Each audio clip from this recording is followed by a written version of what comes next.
Cool. So welcome to Welcome to podcast episode number 11. Today I've actually got a guest on the show, which is really cool because I don't normally do that too often. So I've actually got Rob Emery on the show today, and Rob is someone I admire a lot. I think we've been connected for maybe a year or so on social media, and we've sort of spoke briefly, but he's probably one of the only coaches that I could have brought on the show that's actually been through a lot of adversity and also coaches other people through adversity too. So our whole topic of conversation today is actually around adversity, and what I mean by adversity is facing challenges and overcoming them and actually moving through. So yeah, I mean, over to you, Rob. Tell the world a little bit about who you are and your life so far. Hey guys, Rob Emery. So I suppose a little bit about me and about my background is I'm a husband, a father. I have some truly outstanding children. I have 7 children in total. Before you judge, I have triplets, so that doubled the number up front. My triplets have severe cerebral palsy and epilepsy, and amongst other challenges as well. And then I have my 4 other children, 3 of which are teenagers and 1 is 8 and battling her way through primary school during lockdown. My wife, unfortunately, in December 2008 was in a car accident and she broke her back, which is now basically she's now paraplegic and uses a wheelchair. So our house is quite an interesting dynamic. And I'm the head coach of Bournemouth Lions wheelchair rugby, which is an amazing sport to be involved with. And I dabble a little bit in rugby union and I guess helping people out wherever I can. Yeah, awesome. Yeah, so I mean, obviously your background's been heavily involved in sport. Rugby is your kind of sport of choice. But I think we connected because I'm more mindset. I've definitely got a sport background as well, but it's interesting to see, obviously, with what you do, because we just spoke before the podcast about your experience coaching and how much you kind of love the wheelchair rugby. And I guess that's because it's just different and you've got different challenges, and mentally to still perform, even though you've got a problem, a challenge, something that's not, the same as everyone else is pretty crazy, isn't it? So what's your take on that? Yeah, so obviously I played rugby for ages. I was fortunate enough to represent my country at rugby league. And then when we moved to the UK from South Africa, I saw an advert for wheelchair rugby and I said to my wife, well, why don't we go down and have a look at it? So something for you to do. Best way to meet people is play sports, in my personal opinion, or join a sports club or a chess club or whatever the case may be. So we went down, she got into chess, she absolutely loved it. The club had its own challenges to start with, and then we rebranded it into Bournemouth Lions wheelchair rugby. I was a bit selfish when I started. It was something for my wife to be able to do on a Sunday, and then I was looking for my triplets when they grow older for a sport for them to have locally. And I thought, if there is no wheelchair rugby club and there's not much else, this is what I can do. At least I can put a platform out there where my wife can have something to do on a Sunday, and my kids in the future will have somewhere to play sport. Obviously, not being able to play normal rugby or whatever the case may be with their different abilities. And grew from there. And as I coached more and did the courses and got more involved, the energy I drew from and the inspiration I drew from the players and the people I met along the way was absolutely amazing.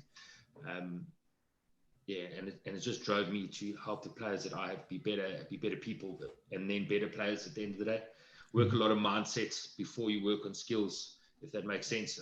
I know you need to have a positive outlook before you can implement the mundane, everyday structure of life, if that makes sense. I mean, you've got to fall in love with the process, and then the outcome, I guess, looks after itself at the end of the day. Yeah. Yeah, that's cool. Yeah. And I mean, I want to kind of dive into the depths of kind of what adversity is, because I think everyone goes through challenges, right? Like in life.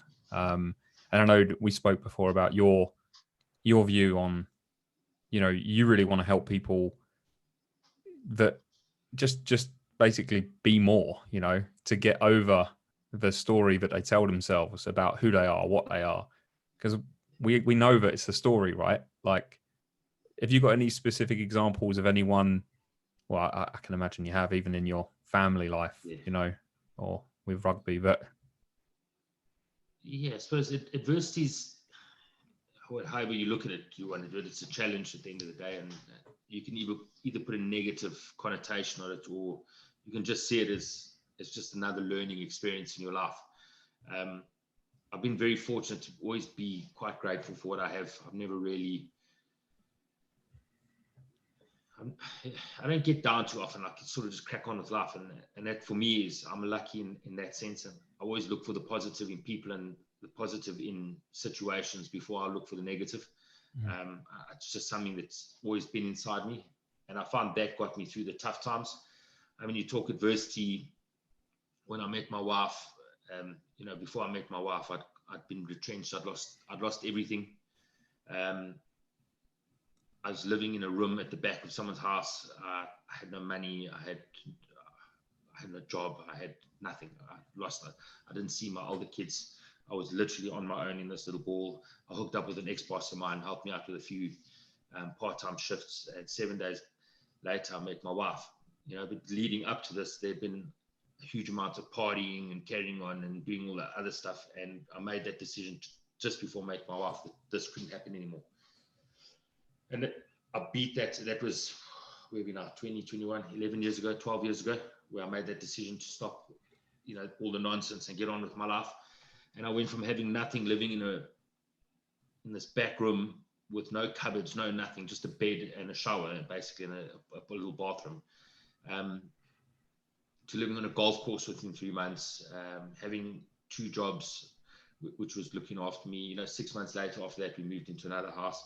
A year and a half later, we bought our first house, and then a year after that, we got married. And then came all the other challenges with the kids and whatnot. So adversity is what you make of it at the end of the day. So I wouldn't be who I am today if I wasn't that person I was 10, 12, 13, 14 years ago. In terms of smiling and shining examples, my triplets, they have challenges. They can't walk, they can't talk, they can't do anything on their own. But the courage they show, I'm just looking for that word, that commitment to get things done, they just don't stop. They'll just keep going at it and keep going and keep going and keep going until they get what they want. They just don't understand what a barrier is for them. And we've sort of created that environment where we don't allow them to have barriers. We don't treat them any differently to the other kids by the fact that we have to, wash them and feed them and stuff like that. But when we're sitting around in the lounge, we don't strap them in chairs. They're free to roam the floor and destroy the house as little boys of 5 years old do. But the smile, they're genuinely happy little boys. And I mean, if they can be happy with all their challenges, why can't we be happy if they have a bad day at work? If that makes sense. So they're also the inspiration behind me wanting to make sure that I can share that story and help people see a better, brighter or future. And you're not alone in the situation. There's always someone out there to help you. I mean, it'll come from the strangest place, to be honest. And if you can't find anyone, there's always someone at a church or somewhere like that that'll have a chat to you. And I guess that's it at the end of the day. The church has got me through quite a bit as well, to be honest. Yeah, cool. Yeah, I mean, it'd be interesting to hear your take on this, because I know, you've gone to church and stuff like that.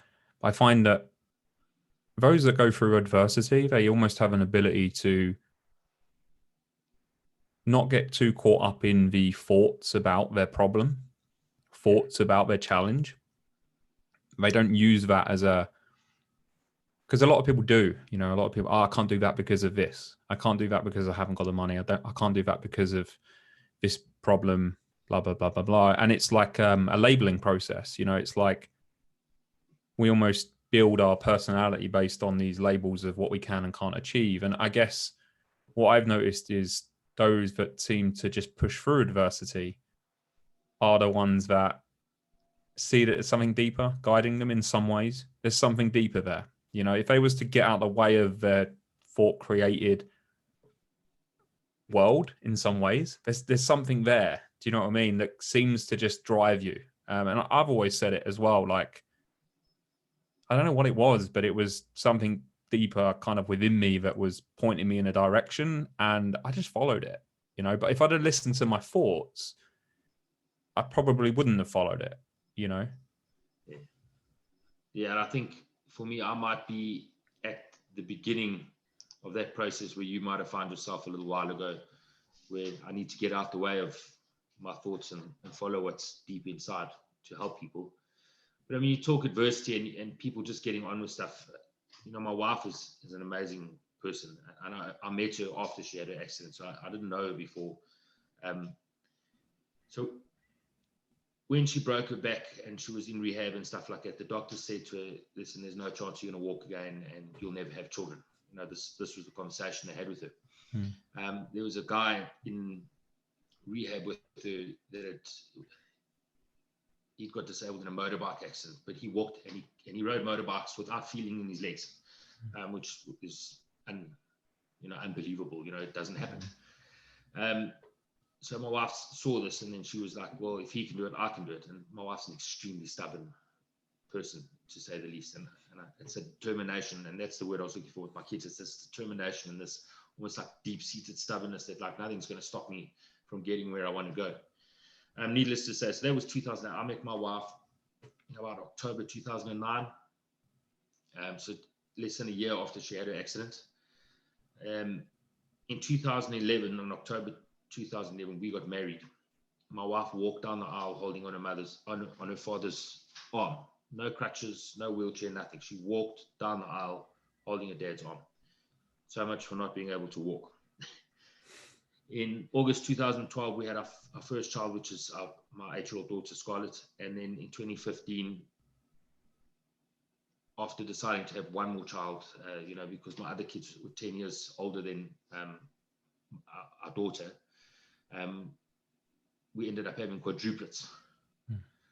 So, you know, it's all beliefs at the end of the day. What you believe in yourself, can you or can't you do it? I think you create your own destiny by limiting yourself, and it's a story that you tell yourself, and you go, well, I can't walk, so I can't do that.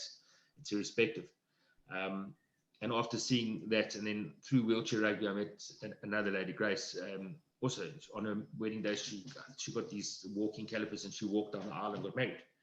You know, and she's basically a quadriplegic. So what are your limitations? And after seeing those things and seeing what my boys achieve, I was at a coaching course, and they said to me, you have to tell your players what they can and can't do. And I said, you can't tell people what they can and can't do, because it's not your place to tell them. It's your place to show them that they can do anything that they want to do. And I think it's from that moment, I thought to myself, I can't allow any of my players to have a limiting belief, or any person I come in contact to have a limiting belief. I have to allow them to believe that they can do anything, and anything is possible. And, you know, it's moments like that that I think dropped into building to where I am at the moment. Yeah, definitely. It's interesting. Yeah, because in what I do as well, and the only thing that ever stops anyone achieving what they want to achieve is their own thoughts about whether they can or can't, you know. I heard this really powerful quote at the weekend. Actually, I was on a coaching program, and it was literally very similar to that. It was like, the only thing that stops anyone achieving is their own overthinking. Yeah. You know, and the weight that they add on, the weight that we add on certain things as well. You know, the weight that we put into it. I had a call this morning with a client, and he was talking about getting back into the gym and blah blah blah blah blah. And he knows that the gym's really useful for him, and he loves it. It's just, he feels clearer when he trains, blah, blah, blah, blah, blah. And he realized in the conversation that he'd made it into a massive thing. Like, just getting up in the morning and getting to the gym had become like I really don't want to do it. And he realized on the call that, this is just an illusion of my own thought. And I'm just feeling this real can't be botheredness. But it's just so much bigger than what it actually is. And he was just like, that's ridiculous. All I have to do is get out of bed and get to the gym, you know? And I know a lot of people listening would say, yeah, that's easy to say that, but it actually is as simple as that. If we see that we're living in the story about it, that the reason why it feels so difficult is because we're living in the story of it. And it's not until often you move through it, you go, oh, I didn't realize it was that simple. Oh yeah, of course. Yeah, it's like I try and run every morning about 6Ks, and I really don't like running. I must be honest. It's not something that I can wake up excited to do. You know, having played rugby, I think it was the challenge of playing rugby that I loved the most, and it was that, like, I suppose, the brutalness of it. And I really found something to replace that sort of excitement in exercise for me. But then came first lockdown last year. I think I put on a massive amount of weight, and then I decided to lose this weight. And at first it was tough to get out every day and go running. But then you start seeing the results, and you start feeling better, and you start having more energy and everything. And it's actually quite fun. I now wake up in the morning and go, oh, it's raining outside. And then like 2 minutes later, my mind is going, you need to go and run. I no longer have to have that conversation with myself anymore, because I didn't make it a big thing. It's like, go out and run and have fun. Give yourself a goal at the end of it, because to just go to gym, what's the point of just going to gym? Why do you do it every day? I suppose it's the why in anything that keeps you going through the tough times. So I mean, for me now, I've pitched a triathlon on the end of my running, and this is what I'm doing. So you know, yesterday a guy lent me a triathlon bike, so now I've got the bike, I've got the running, I've got the sea, I've got no excuse. We're going to go out, I'm going to go smash a triathlon and see what happens. But I just like attach something to it, and it'll make it fun and a reason to do it. And when you don't feel like doing it, remember why you're doing it in the first place. As opposed to making it a tedious task. Oh, I have to get up every day, I have to go to gym, you know, if I don't go to gym and I don't post it on Facebook, am I like really alive type of thing? It's like, it's got to be fun. It's got to just go out there and do whatever you want to do. And find something that you really just can enjoy doing every day, and just crack on. Yeah, I love that. It's funny you say about the a very similar experience, actually, because I played football most of my life, and I had a bad injury when I was 23. I ruptured my ACL, and I haven't really got back into it since then. It's fixed, but it's still not great, you know. And I'm 31 now, so you know, I tell myself a story that I'm not fit and I can't play anymore, and I will one day when I've got a bit more routine in my life. I will. I can't do it in here in Norway. There's snow everywhere, so it's just impossible. But it's funny because similar to you, like I run when I'm on the football pitch, but I don't really enjoy running if I have to just run somewhere, you know. And it's funny because, again, what's ironic is if I started running when I'm running, I'd be like, why have I not done this? Why have I made it into a big thing? And you know, and I think we both know that we're just as bad as everyone else. Everyone has like a upper limit, you know. I think everyone has a thing that looks so fucking real to them, you know, and we make it into this big thing. And I think it must be interesting from your experience, like I said, with your kids, with, you know, like the wheelchair rugby, you know, it's like for them to, you know, for example, like your wife walking down the aisle when she was told she couldn't. That's just crazy, you know. And it makes us think about, and I can't even get up and go for a run, you know. Yeah, I suppose perspective changes a little bit. It's like, you know, I seem like I don't have time for arbitrary nonsense, and whatever story you want to tell yourself that story. But don't bring your negativity or negative beliefs into my world, because my world's only full. I'm not saying like I don't have bad days, like genuinely, like there's lots of days I don't sleep at night because the one kid keeps me up. I'm genuinely grumpy. If the kitchen's dirty, I don't like it, you know what I mean? It's like, have a clean kitchen, clear mind, clear space type of thing. And we have good days and bad days, but in general, like the positive outlook is what gets us through each day. Because if we didn't have that positive outlook, I just don't think we would survive our circumstances, to be honest. Yeah. The fact that the kids laugh quite a lot probably helps a lot. I think everyone in our house is extremely stubborn to get through stuff, but you've just got to get on with life. And that's what I've realized. The more I get through every single day is just have a little plan or have a routine, have something set up, and just get on with it and enjoy it. And like whatever comes your way, deal with it as it comes. Don't worry about it. Coaching, once again, you say to your players, like, we can control how we behave and how we react, but we can't control what the other players are going to do. So they're going to do what they're going to do irrespective of whatever we do. The referee is going to do whatever they're going to do irrespective of whatever we do. It's how we react is going to define how we play. And obviously leading up to, we got it to lockdown March last year, but that year before that, I watched this group of players. I mean, by rights, we should never compete with who we compete against, like, and they do. We came fourth nationally. You know, and the teams that are generally beating us, were beating us by 8 or 9 points. We're teams with national players, talent squad players, pathway players, GB coaches, and all that kind of stuff. I mean, like, we should genuinely probably not be punching at that level. But yet we are, and we're consistently getting better and narrowing that gap with these players as it goes. And it's that, and we've all grown together, and the more they grow, I suppose, the more I grow, and the more positive you can become, and then you start seeing less obstacles in life and more, okay, well, it's not that bad. We can just, you know, we'll get bites, and we'll learn how not to do it next time. Yeah. And I think that's it. If I'm on the money with that one. Yeah, that's cool. It's yeah, I guess what I'm hearing is that there's, like you said about circumstance, and you know, because I think we live in a world where we think that circumstance makes a difference, and of course it can make things more challenging at times. Of course, you know, I know that I've been through it myself. I've had, you know, your experience, my experience. I've had times that I lost everything at one point in my life. I had to build up from scratch. Of course, those challenges are real challenges. But it's weird because if I woke up every morning back at that stage of my life, and the thoughts I was experiencing in the morning are, what the hell am I going to do? Where do I start? How the hell am I going to get to where I want to get to? I have no idea. And I could have laid there and just listened to those thoughts. But in amongst those thoughts, there was you know, there's something that's coming to me just saying, get up. Just get up. Just get up and do something. Find something to do. Like you said, find something that you enjoy. And that's what I did. I got up. I didn't know what I was going to do during the day because I didn't have a business at the time. It was like a space. I just got up and I walked to the gym and I listened to an audiobook, you know, and I got to the gym. I trained because I love training. I always have done. You know, I started training when I was 15.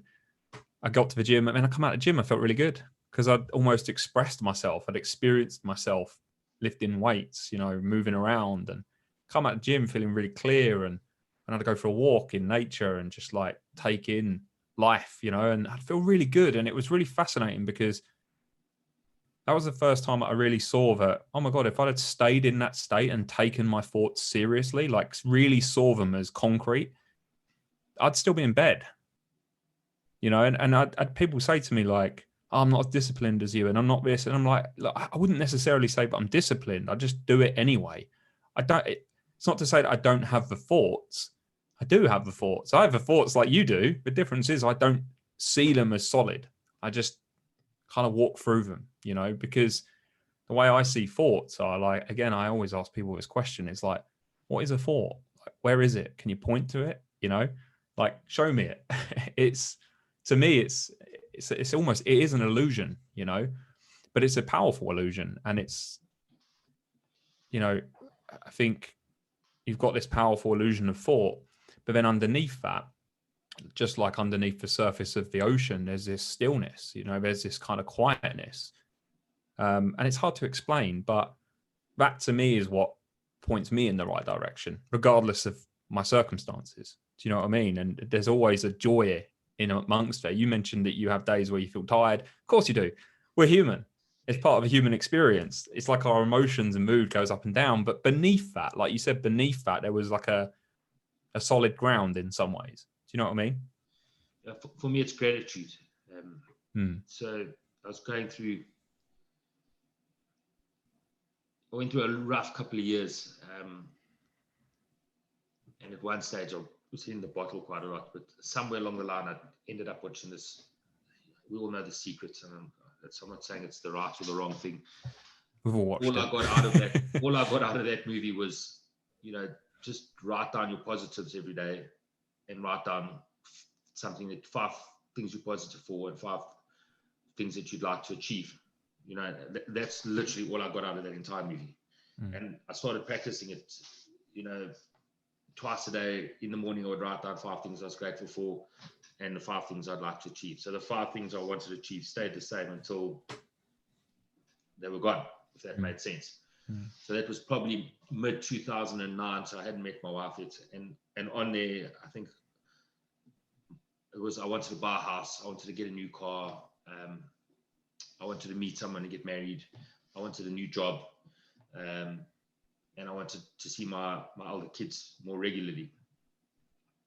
And I did this every single day, twice a day. And within that was 2009. By 2012, I was married, had a new job, had a new car, bought a house, and my kids were living with me. So, you know what I'm saying? Like I ticked those things like as I went along, and it was amazing. And then I found when I stopped doing it, like things just sort of got, I was still a positive person, but you're sort of just going with this like flow every day because you're not guided by anything, or there's no goal, it's the same as if you're going to go to gym. Why do you go to gym? You're not just going to gym for the sake of going to gym. There must be an outcome to what you want. If you want to lose weight, you want to get big, you want to be a bodybuilder, you want to get stronger, you want to be a better rugby player, you want to be a better football player, you want to be a better swimmer, whatever the case may be. But there's got to be a reason why you do it. And without that little exercise of writing those goals down, I used to just get lost. Does that make sense? So, and then just before I came to the UK again, we made the choice to leave South Africa and move to the UK. And then obviously I put time frames in. Now I've got a little bit more specific. It was like, I want to be there at this time. I need to do this. I need to have this much money. I need to do this. I need to do this. From the day we decided, it was 6 months, I landed in the UK. I'd, in that time, managed to sell enough houses as an estate agent in South Africa to pay all for plane tickets and visas and passports and all that kind of stuff. I mean, it's quite a considerable amount of money at the end of the day to pack up your stuff and move 7 people across the ocean to another country. And we literally landed at Gatwick Airport. We were standing in the car park waiting for this bus to come and collect us. And I had 11 bags, 8 hand luggage bags because of the triplets and my laptops and stuff like that. And I had my triplets in the buggy. I had my wife in a wheelchair, and I had she was 5, I think, or 4 at the time, my daughter. And I thought to myself, I don't have a home. Like, I was homeless. I landed in the UK. I didn't have a home to go to. So we had 4 days where we had this accommodation, and we had to like figure out what we were going to do with our lives. It was 4 days. And anyway, we moved. The long story short, we've got a house now and all that kind of stuff. But I mean, like, talk about adversity. We landed in the UK. We didn't have jobs. We didn't have a home. We had nothing. We didn't even have a car. You know what I'm saying? We hadn't planned to rent a car or anything like that. Yeah. So, and when I got here, the things then changed. Get the kids into school, get them sorted out, get EHCPs, and that was, I suppose, those little plans every day. Bang, bang, bang. And that's been my base. Has been those 5 things that I'm grateful for every day and the 5 things that I want to achieve. And and I find, and if I look back at those notes, I've achieved nearly every single one of those things that I've written down over the last 10 years, 11 years. Yeah, it's powerful. Yeah. I'm still just thinking about you in the airport. I just had this animated just picture of you carrying like 800 bags and trying to juggle the kids. It was a massive trolley, like it was huge. I'm 6'2". The thing was towering over me with all these bags. That's hilarious. We had a 2-meter long inline buggy with the triplets in a row. It was absolutely crazy. And like, I never once stood there and go, "Oh, I'm in trouble." I was standing there going, like, I'm actually homeless. Yeah. And it wasn't like, "Oh damn, I'm homeless. I've got nothing to do. My life is terrible." I had a good giggle to myself that the first time, like, my wife and I owned our own house back in South Africa. So like, to be sitting at this airport with our kids and going, "We've got nowhere to go." Yeah, it was quite cool. But I mean, it was a challenge for us, and we enjoyed it. And we lived through that challenge and just cracked on with it. It was amazing. Yeah. But I suppose my wife is a terribly determined person, and like you also don't want to let people down in your family, so you have to find ways to achieve whatever it is. Yeah, that's cool. I like that, because it's like, there's this concept that I'm really loving recently. It's just getting on the magic carpet ride and just almost like letting letting life take you in some ways, and getting out of the way, you know. And like, I feel that we're often trying to control our experience with our story, with our thoughts, you know. And it could have been very easy for you to, I think a lot of people, and especially me in the past, would have had thoughts of, we can't do this. We haven't got a house. What are we going to do? You know, and all of a sudden you're kind of making up all these reasons, excuses as to why you can't, you know, as opposed to trusting, actually, you know, trusting. And like I said, getting on the magic carpet ride and just turning up at the airport and being like, oh my God, we're homeless. And that can either have a load of weight to it, like you said, where you could be like, oh my God, I'm homeless. Or it can be like, oh my God, I'm homeless. This would be interesting to see what happens next, you know, to what's going to unfold next, you know. It was absolutely, it was insane. Like, I've also never, if things happen, like for me, it's just like they're happening for a reason, or whatever that reason is, and whatever, you keep repeating the same thing over until you learn the lesson from it afterwards. And then eventually, when you learn that lesson, you'll move on to bigger and better things. But yeah, like, I've never looked at life and gone, oh, well, you know, my life is terrible and I hate it. And, you know, I want better things. Like, everyone wants better things, but like, you are doing what you're doing for a reason. And I mean, I am in a situation, I met my wife and I had my kids for a reason. But, you know, it's whatever that greater divine purpose is, I've got to figure out why I was put on this path. Yeah. And I think that's it. I think I'm constantly looking for that why. Am I here? Why am I in this situation? Is it my own fault, or, you know, like, I lost everything the first time probably because I spent too much time in the pub and I didn't spend enough time doing what I should be doing. Learned that lesson, stopped doing all of that, and, you know, I don't find myself in those positions anymore. Are you having the same conversations all the time with relationships and that? Well, then you need to change something. Otherwise, it's the definition of insanity. Just keep running into the same hole the entire time. So I think if you just think about it like that, like, there is a reason for everything happening, then you need to understand, and you've just got to figure out, did I cause this, or is it, you know, a greater purpose, you know? And generally, if you keep getting fired from work or keep breaking up with people, it's normally something that you're doing as opposed to a divine intervention. Yeah, definitely. Yeah, I remember book that I read, by, is it Paulo Coelho? It's The Alchemist. Have you read it as well? No, I haven't read it. No, okay. My wife did. She said it was very good. Yeah, it's cool because it's really simple, and he's just talking about, like, just on this journey, and just pretty much like the way he was describing. Now, I kind of call it like universal mind, or this universal intelligence. You can call it whatever you want. You can call it God. All these words mean pointing to the same thing in my world. But there's this, like, something that's guiding us, and it's pointing us in a direction. And like you said, we have a choice as to, do we follow that, or do we go a different way? And it's like, you can go a different way. And this is what's interesting. A lot of people think there's a right and a wrong. I don't necessarily believe that. Like, I think that there is no right or wrong path to turn, because even if you turn the wrong way, you'll explore. You can tell yourself a story that you've wasted time, you've wasted money, you've this, that, and the other, but they're just external circumstances. But you get to a point where you realize that I'm going in the wrong way. And you can either stay there, and that's fine. You've got the free will to choose to stay there, or after 3 years of moving in the wrong direction, you finally break. And this is where pain can sometimes, I think some people are dead. I believe I lost everything before because I was moving in the wrong direction, you know, and then it was like tap, tap, tap, tap, tap, but I wasn't listening, tap, tap, tap, tap, tap, wasn't listening. Oh, now you have to listen. Now you have no choice but to listen. Do you know what I mean? Like, well, now where are you going? I think that, and people who have lost everything probably understand it more than anyone else. You know, when you, and I say, I lost everything, including the place that I lived back in South Africa. Thank goodness I had good friends, and, you know, I got back on my feet very quickly. But there's that moment where you've got to decide, like, it's going to beat me or I'm going to win.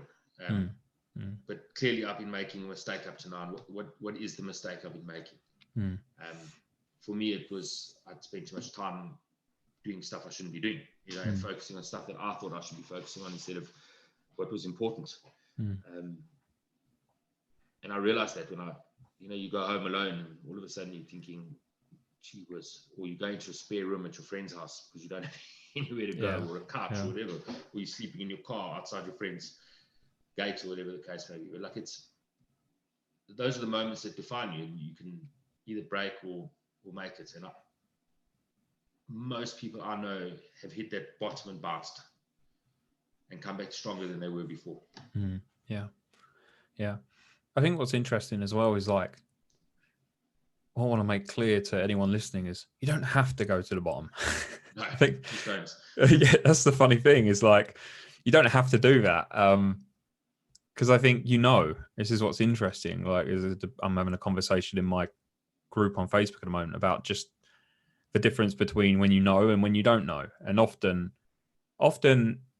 it's like, for some reason, we let our life fall apart before we decide, oh, maybe I should follow that gut feeling, and it's like, we don't have to do that. That in itself is a choice. And, I think actually if we quieten down and actually just listen to where it's pointing us, it might be scary. There's a lot of word talk at the moment, especially during lockdown and this pandemic, about uncertainty. Well, the truth is life is uncertain. It always has been. It's always been uncertain. We don't know what's going to come next. That's the only certainty of life, is that it'll be uncertain. 100%. Yeah. So it's like, I get it, but life just looked certain because it was predictable, and now it's not. But it doesn't mean it was never certain in the first place. We don't know what's going to happen tomorrow. We don't know what's going to happen next. So the truth is that it's always been uncertain. We just thought it was more certain than what it was, and again, it's like we can either be scared of uncertainty. But again, like Rob just said, uncertainty is just what it is. That's just life. Or we embrace it. And I think if you come from that knowing that you'll be okay, you'll be fine, you'll be all right. If you come from that place, it's like, it can be exciting. And I'm not perfect at this. This is a transition in my own mind as well. I think, again, everyone's on the edge of their next move, and I think, again, if there was a bit of advice from me, it would be like, jump on the magic carpet. Right? I'm still learning how to do it. I keep falling off every now and again. I also roll up the magic carpet, put it in the cupboard and say, right, I'm taking over now. I'm in control. I'm going to take over. And then my life starts nosediving and I'm like, oh, for God's sake, I'm thinking too much about it. I'm trying to control it, rather than just follow what's coming to me and just go with that. And the world is noisy. I mean, like, especially now with all social media, and everywhere you look, there's someone with this golden ticket to something. Yeah. Which is normally bullshit at the end of the day. I mean, like, no one's going to change your life except for you. I mean, like, you can spend as much money in your life on anything until you make the physical decision in your mind and that switch itself is turned. It's not going to happen. It's the same with smoking, New Year's resolutions. Unless you actually physically have gotten to a point where your mind says there is no other alternative but to do what you got to do. Like, old ways not working, the new ways got to work. Then, I suppose you're fooling yourself at the end of the day. And then you keep going, I'll stick with my job because I'm getting my salary. But yet you've always wanted to be a ballet dancer, for example. What scares you the most is leaving your job and doing what you love, for example. And I saw it the other day, and it's a picture of someone standing on the edge of the cliff, and it just says, take the step, I'll catch you. Yeah. You know what I'm saying? And however you want to see that picture, for me, it would be God putting out his hands going, I'm going to catch you. Just do it, dude. Like, I will make the path for you, but you have to take the first step. Yeah, exactly. That's it's been my experience as well with adversity. Like, just the more I think about it, the more I get paralyzed by my own thoughts about it. The more I just lean into something, I don't know. I have no idea. But of course, it's challenging. It's not. You don't jump off a cliff and you float down on a bed of feathers. It moves quickly at times, and you're like, oh shit, I really am going to hit the floor. But then it slows down, and you're like, oh, and then but you hit the floor, and it's a bit bumpy. It's not perfect and nice and comfortable all of the time. But the truth is, it's reliable. It's always reliable. I had this really amazing analogy from a coach at the weekend. He was talking about an eagle soaring between two mountains, and just basically saying that the eagle doesn't need to flap his wings. It's just soaring from the firmos, you know, coming up between the mountains and just gliding. Like, and humans, we're like, I need to keep flapping. I need to, you know, and it's like, chill. We're flapping around like chickens in Turkey. Yeah, it's crazy. So the eagle doesn't fly through a storm; it just goes and flies over the storm. Yeah, so, and that's the bottom line. It's good, genuinely just, and it's like I tell my players, like, what you said at that moment or what you did at that moment, did it influence anything in what happened in the game? They go, no. In fact, it had a negative effect because it took you longer to get back into where you needed to be. Yeah. Because you try to force something that wasn't going to happen no matter what you did, because there were too many outside influences. The only thing in that moment you could control was the way you reacted to it. You chose to have a negative effect and tell the ref they're blind and whatever the case may be. What happened? You ended up losing 10 meters because you chirped, the ref got angry, and you actually went backwards instead of going forwards. Had you just kept quiet, you know, you would have had a scrum, and scrum is dominant. We would have beaten them, turned it over, probably scored. Yeah. But so, yeah, it's how you look at it, how you react to whatever's thrown at you. And I mean, it's all good us sitting and saying that. I mean, I also have negative reactions to a lot of things, but, you know, in general, I try and keep believing that everything's going to be okay. Yeah. You know, it's a stupid example. I was out running on Saturday morning, and on Friday there'd been a post on one of the local groups asking for bicycles. I had 3 broken bicycles in my shed, and I was like, oh yeah, you can have them. Like, yeah. And they said, cool, I'll come and collect them. And I'd gone for my run on Saturday morning, obviously with a triathlon in the back of my mind, so I was pushing closer to that 10-kilometer mark. And I got back, and this gent came to fetch the bikes. But while I was running, I thought, actually, I need to try and find myself a sponsor. Someone can get me a bike. They're quite expensive, and I didn't really want to outlay money in case I don't enjoy doing triathlons, and then I'm stuck with all the stuff. You know what I'm saying? And anyway, he came to fetch a bike, and we were having a chat, and it turned out, like, he said to me, oh, you know what? I used to do triathlons. I did them for 10 years. He says, and actually, I've got a bike in my garage. If you come around, you can use it. So yesterday I went off to go and fetch this bike from him, and it's not the fanciest, newest one, but it's a proper triathlon bike, and it's better than the broken 3 bikes I had in my shed. And now all of a sudden I've sort of got everything in place for what I wanted. I just knew everything would fall into place. If I took the choice to enter the triathlon, everything would fall into place along the way. That makes sense. Yeah. And that's what you say, that guiding sort of divine thing pushing you along. I made the choice. My mate said to me, do you want to do it? I was like, well, I don't have a bicycle, and I haven't swum in 20-something years, but, you know, let's do it. And ever since then, my running every day has been easier. I've got the bicycle that I need. You know, summer's going to be around the corner. I'll be able to go down to the beach and train in the sea or whatever the case may be. And come August, with a little bit of luck, we'll be actually able to physically do the triathlon. Yeah, cool. Yeah, awesome. All right, cool. Well, it's been cool chatting, but I just want to wrap it up with one last question. Yeah, what's next for you then? What's the sort of next step for you in your life? I'm taking the step off the cliff. So I've been thinking while we've been chatting, but this morning I decided today I'm taking that step. You know, this chat with you will be the first part in it, and then I've got another connection of someone else that's in a similar situation to me, has a similar background to me, and I'm just going to do it and see what happens. To be honest, I'm going to ride that wave and see where it takes me. Yeah.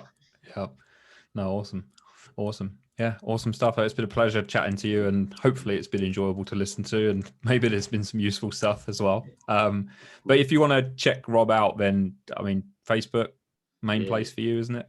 Yeah, I'm on Facebook, Instagram, Twitter. But I don't think anyone looks at Twitter that much anymore. To be honest. Yeah, it's just Rob Emery, and you'll see my ugly mug there. Yeah, and you can follow our I'm Grateful For series. Like myself and my family every night post a little video on what we are grateful for the day.